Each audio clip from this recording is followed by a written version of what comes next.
really felt like uploading. I've been just deciding what I just wanted to do for the next step of my life, so now that's all sorted out, I have time to make videos again, especially since it's summertime, so I have a lot of spare time now, so I'm going to be focusing much more on this channel. So let's start off with the very first story for this series.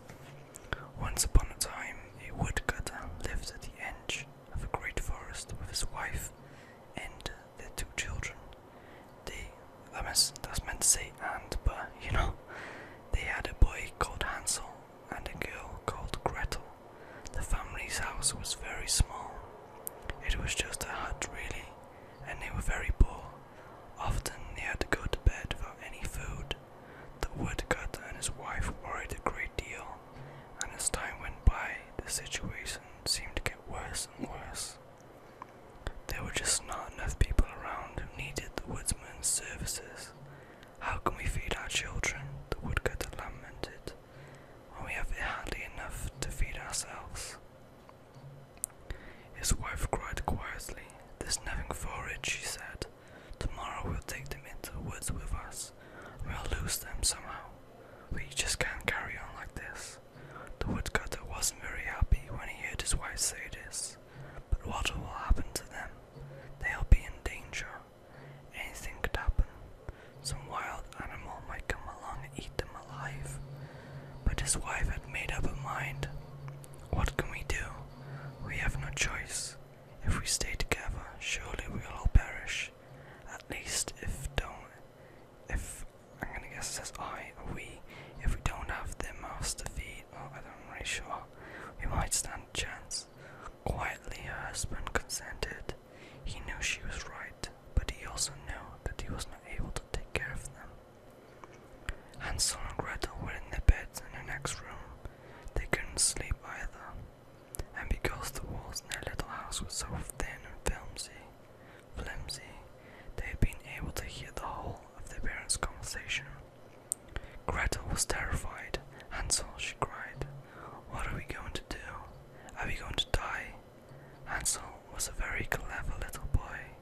Immediately he had a plan. Don't worry, Gretel, he whispered to his sister. I'll think of something. Just try and get some sleep. And tomorrow, just act normal. Don't let our parents know that we've heard what they want to do. After a while, Gretel did fall asleep, and the little boy lay there, waiting patiently. Eventually, he could hear his father snoring, and he knew that his parents were asleep too. He got up as quietly as he could, tiptoed through his parents' room, and went outside. There, he collected lots of little white pebbles, as many as he could stuff in his pockets, and when they were full, he crept back inside and into his bed. The next morning, at the crack of dawn, the children were woken up by their mother. The only thing to have for breakfast was a little stale bread, which they ate quickly, and then they were off. They walked around the woods for several hours. The parents were very quiet. They hardly spoke a word. The woodsman walked ahead, determined. His wife followed, and behind her, Hansel and Gretel came.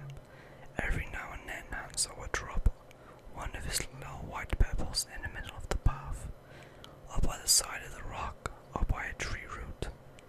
He had almost used up all his pebbles when his father stopped in a little clearing in the wood. Let's make a fire here, he said. Then you children can have a little rest while Mother and I go into the woods to do some cutting. He made a small fire. The mother gave the children the last of the bread she had been saving, and then off she went with her husband. It only took a few seconds and they disappeared amongst the trees. Hansel and Gretel sat down by the fire and ate the bread. Then they sat and waited. They waited for an hour, then another hour, and another. Eventually, they got so tired from waiting that they fell asleep. When they finally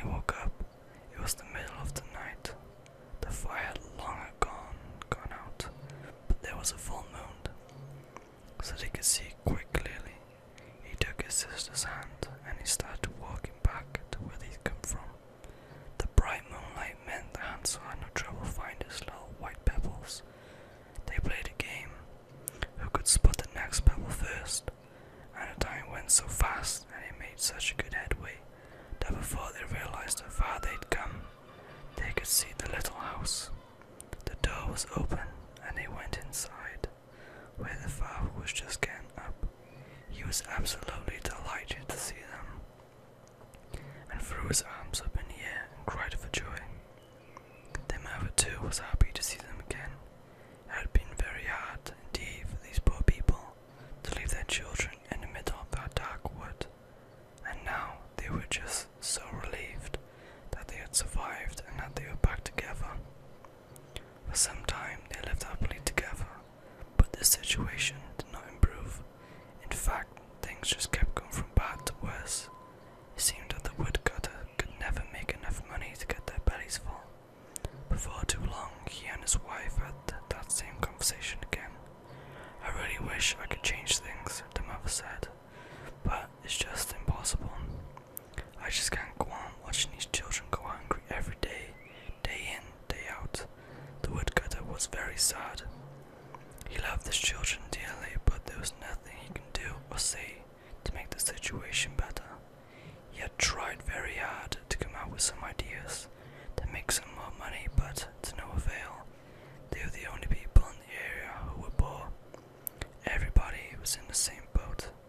Even though it made him feel very guilty, he felt he had no choice but to agree with his wife again. Just like the previous time, Hansel had been wide awake and had heard every word they had spoken. Hansel stayed awake until he could hear his father snoring. Then he crept quietly through his parents' room to go out to the door, but to his consternation, the door was locked. This door was the only way out of the little house, so there was nothing to do for the poor boy but to crawl back into his bed and sit and think of something else that would help him and his little sister to find their way back home. The next morning, the children were woken up very early by their mother. For breakfast, there was only some stale bread, and they ate it quickly, except for Hansel. He didn't eat his bread, but stuffed it in his pockets. They set out again, the woodcutter leading the way, followed by his wife and the children trailing behind. Every now and then Hansel would drop a breadcrumb, as he had done before with the pebbles. In the middle of the path, next to a rock or by the side of the root of a tree. By and by they arrived at the clearing in the wood, and the woodcutter started the fire. "You children have a little rest here," he said, "while Mother and I go to cut some wood." Mother gave the children the last few bits of the stale bread she had been saving, and off they went very quickly. The tree swallowed them, and the children were left alone. He ate the bread and waited. They waited an hour, then another hour, and then another hour. Eventually the waiting tired them out, and they fell asleep. When they woke up, it was the middle of the night.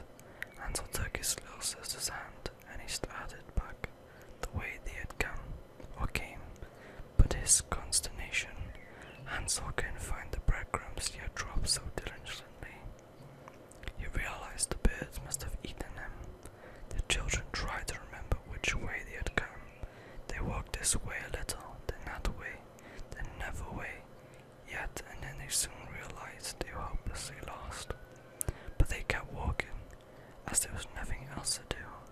Hansel was sure they'd find somebody who would help them. They walked until they were so tired they just fell asleep where they stood. It's very bad written, this story online is, where they stood, then carried on walking, got them. Now and then they found some berries and nuts that they could eat, but it was very little, and they got more and more hungry.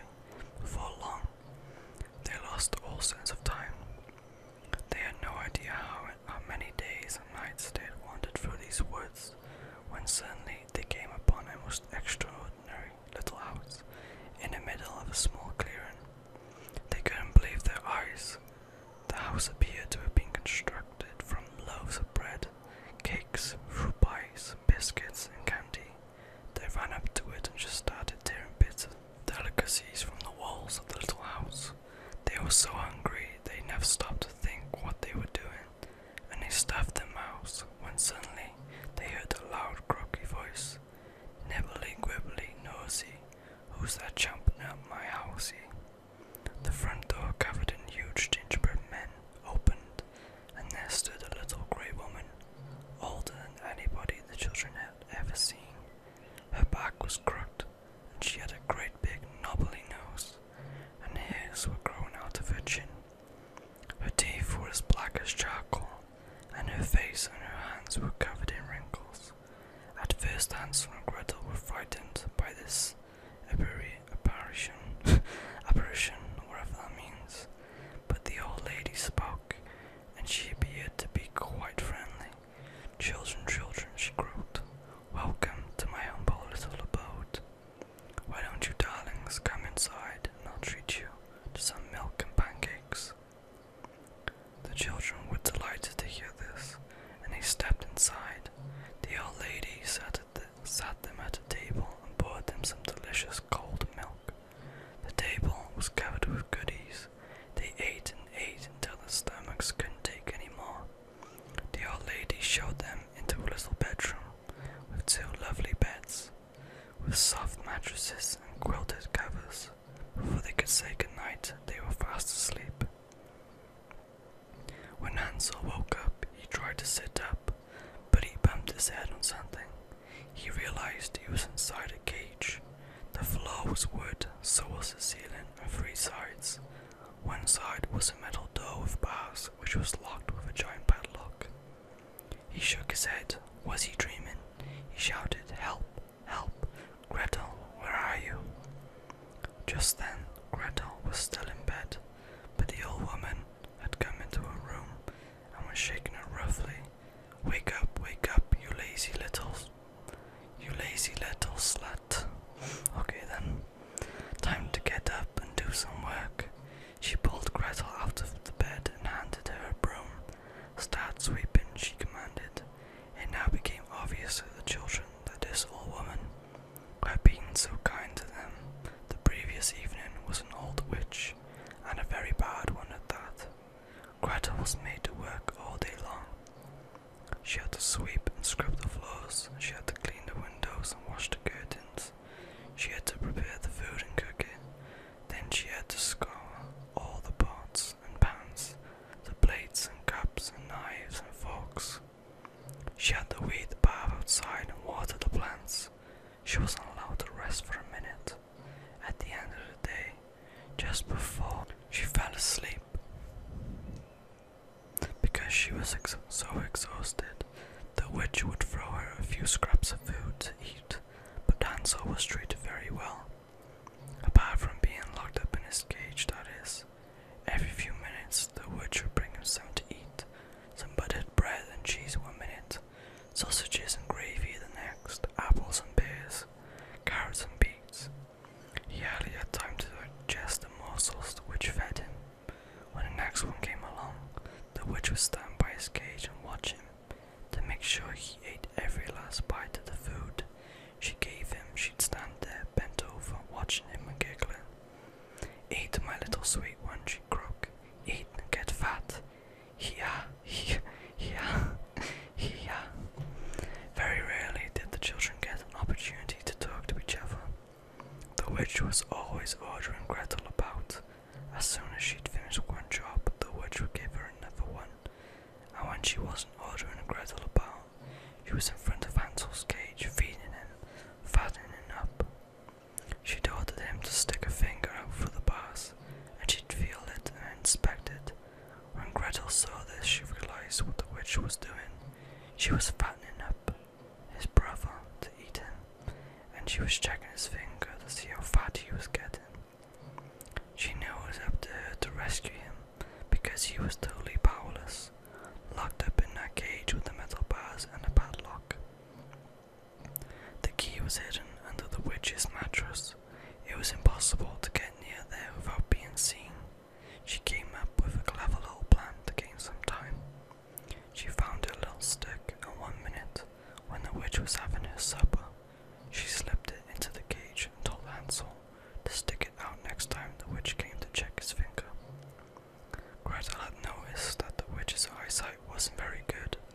She knew they wouldn't be able to fool her for very long,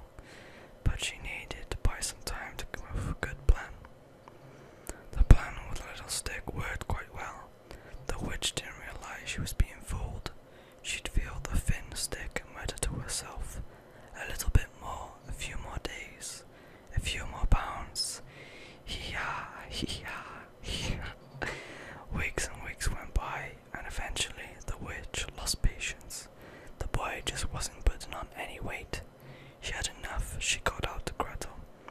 Fetch me some firewood, she said.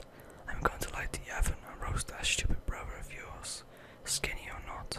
I can't wait any longer. I've just got to eat him. Gretel came back with a bunch of firewood. The witch opened the oven door and told Gretel to put the firewood inside. Gretel pushed the wood as far back into the oven as it would go, then stood back. Well, shouted the witch, what are you waiting for? Light it up. Gretel knew very well how to light the wood in the oven. She'd seen the witch do it several times, but she pretended to be dumb. How do you do that? She asked in a little girl voice. The witch threw her arms in the air and cursed her. Oh bother, I'll do it myself, she said. She picked out one of the big matches she used for this job and stuck her head inside the oven door. Gretel had really pushed the wood all the way back, so the witch had to lean all the way back into the oven. Gretel quickly took her chance, lifted up the witch's leg, and pushed her all the way into the oven, and then quickly shut the oven door on her. Gretel quickly ran into the witch's bedroom and got the key. She opened up Hansel's cage, and the boy had got so fat that he only just about managed to crawl out. Well done, sis, he cried. They could hear the witch kicking against the inside of the oven door, and they could just about hear her croaking voice pleading with them to let her out. I'll be kind to you again, she cried. Just wait and see, I can be a very nice old witch. But the children left her where she was and started looking through all the witch's cupboards and chests of drawers to see if they could find anything useful for their journey before they escaped from that horrible place.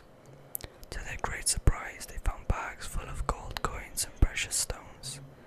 They carried as much as they could out of the house and started walking away, glad to still be alive.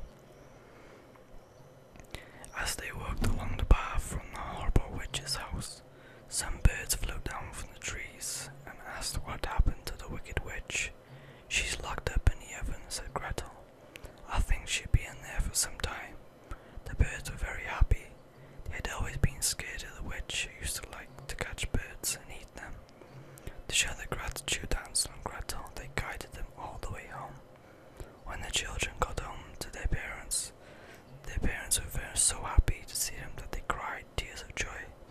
They hugged and kissed each other, each of them in turn, and promised the children that whatever happened, however poor they might be, they would never try to get rid of them again. Hansel then gave his father the bag full of gold coins and precious stones he carried all the way back with him. Look, father, he said, look what we found. We'll never have to be poor again. And so it happened. The woodcutter was able to build a nice big house for his family, and they were rich enough to buy all the food they needed for the rest of their lives. The end. That was actually pretty good story. I actually was remembering it. The more I was reading, I was like, oh yeah, it's about that again. But that was a